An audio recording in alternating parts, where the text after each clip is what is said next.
मैं मोहम्मद इशाउद्दीन खेल पत्रकारिता के क्षेत्र में हूँ और लगभग 4 दशक से मैं पत्रकारिता कर रहा हूँ, एक्टिव पत्रकारिता कर रहा हूँ, जिसमें रिपोर्टिंग और टेबल पर वर्क करना ये दोनों ही शामिल है। खेलों की समीक्षा करना और इसका विवेचन करना और इसके तकनीकी पक्षों की ओर जानना। ये तो आमतौर पर बहुत सारे लोगों की जिज्ञासा होती है खेलों के क्षेत्र में। तो जब मैं बचपन में स्कूल में पढ़ रहा था, उसी वक्त मेरा ध्यान खेलों पर हुआ, मेरी रुचि इसमें हुई। और जहाँ तक खेलने की बात है तो मैंने कोई कॉम्पिटिटिव क्रिकेट नहीं खेला है, लेकिन क्लब क्रिकेट और जिस तरह से गली मोहल्लों में लोग खेला करते थे उस तरह खेलते थे। लेकिन मेरा ज़्यादा रुझान पत्रकारिता की ओर थी और उससे पहले इसके बारे में जानकारियाँ इकट्ठा करने के बारे में थी। तो मैं बताऊं कि 1975 के आसपास, 75-76 के आसपास ग्लेन टर्नर की टीम, न्यूजीलैंड की टीम भारत के दौरे पर आई थी और 3 टेस्ट मैचों की वो सीरीज़ हो रही थी। और आखिरी जो टेस्ट मैच चल रहा था, तो जिस मोहल्ले में मैं रहता था पटना के चांदमारी रोड में, तो वहाँ हमारे दोस्त, मैं नाम लेना चाहूँगा उनको, राम बाबू, तो उन्होंने कहा कि भाई आपके पास तो रेडियो है, आप थोड़ा सा रेडियो खोलिए क्योंकि इस समय मैच चल रहा है। और मुझे खेलों के बारे में उस समय तक बहुत ज़्यादा जानकारी, खेलते थे लेकिन कमेंट्री वगैरह के बारे में ज़्यादा जानकारी नहीं थी।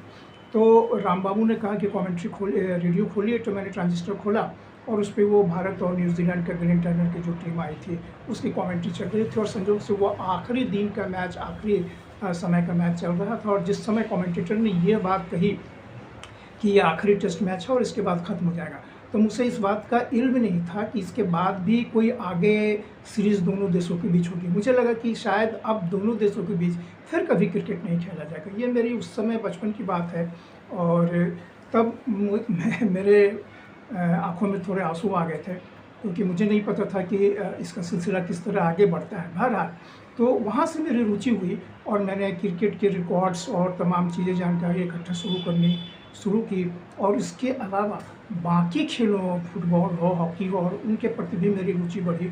और वहीं पर मैंने पत्रकारिता भी उसी दौरान, जब मैंने मैट्रिक किया तो 81 के बाद मैंने इसमें रुचि बढ़ाई। और जब मुझे एक अखबार में मौका मिला, उस समय अखबार था आज अखबार, जो पटना में और बिहार की इकलौती अखबार थी, इकलौता अखबार था जो खेलों के बारे में ज़्यादा समाचार प्रकाशित करता था। तो वहाँ हमें संयोग से डेस्क पे मौका मिला और पत्रकारिता करने का मौका, और वहीं से फिर मेरी ऊंचाई शुरू हुई। और मैंने इसके बाद फिर पीछे मुड़कर नहीं देखा और बाद में फिर राष्ट्रीय सहारा में भी मैंने काम किया और लगातार अब तक काम करता रहा हूँ।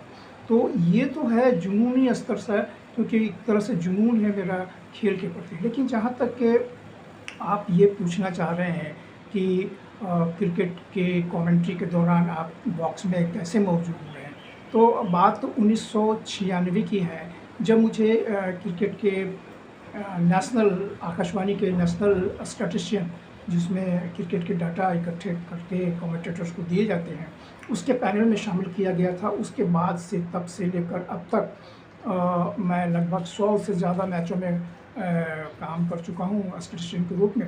चूँकि मैं अखबार में भी काम करता था और वहाँ से छुट्टी मिलना मुश्किल था, इसलिए यह संख्या ज़्यादा नहीं बढ़ सकी।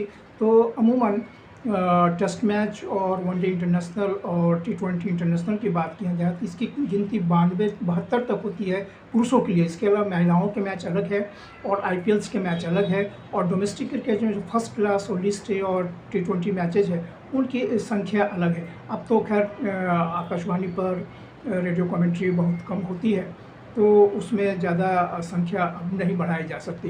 बहरहाल, जहाँ तक कि ईडन गार्डन्स की बात है, तो ईडन गार्डन्स में भी मुझे कमेंटेटर्स के साथ कमेंट्री बॉक्स शेयर करने का मौका मिला और मैंने कई मैचेस किए ईडन गार्डन्स में। जो मेरी सबसे पहली शुरुआत पहले साल हुई, 15 साल पहले हुई थी, 2011 में।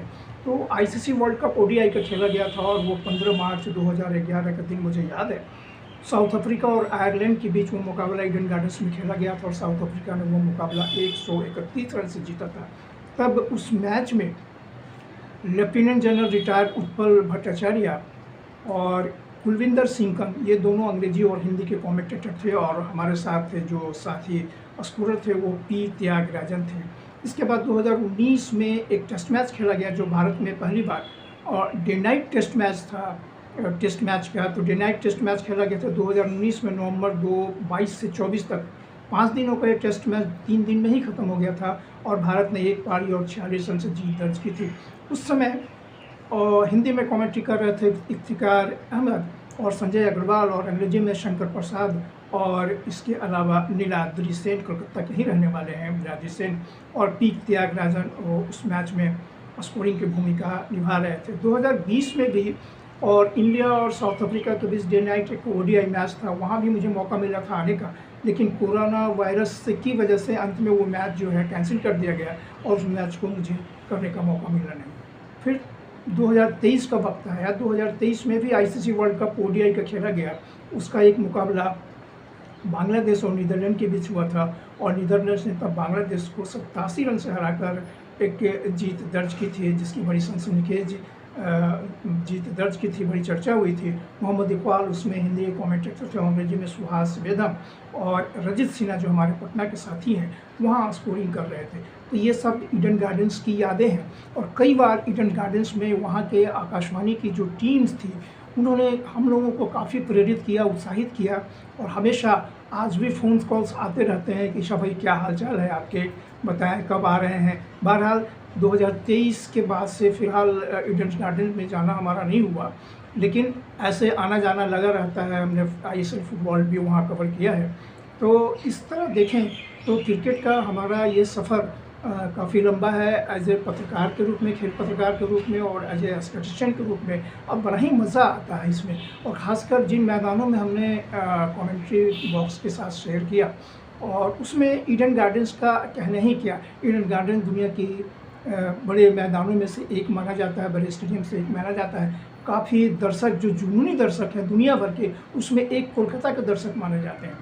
और यही नहीं, जितनी संख्या वहाँ आती है, बहुत कम स्टेडियम में इतने लोग मौजूद होते हैं। और क्रिकेट तो खैर वहाँ एक गेम है, क्योंकि फुटबॉल के साथ साथ क्रिकेट में लोग उतनी ही रुचि रखते हैं।